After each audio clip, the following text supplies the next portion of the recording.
Buddy, welcome back to our channel. In this video, I'll be showing you how can you install Python 3.12 on Windows 11. So in order to install Python 3.12 on Windows 11, you need to follow these steps. So what you need to do is here on this field, open up your browser and type in Python 3.12. And when you type in that, you have these sections. So you want to go and look for Python 3.12. You type in download, and there you could find Python 3.12. You could go with this Python.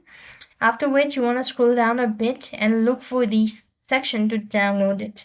So you could find these download icon right over here. Here it is. After which you could go ahead and select all releases and go to Python for the updated or the newly updated version. Now then, you have the exe file ready. You just need to double click on it so that you can run the installation. So what you need to do is next, you want to open up your file explorer, and here you just need to click on the install button, complete all the procedure, and that is basically how you'll be able to install Python 3.12 on Windows 11. That's how it works. I hope the video was helpful. Make sure to like, share, and subscribe. Thank you for watching. See you in the next video.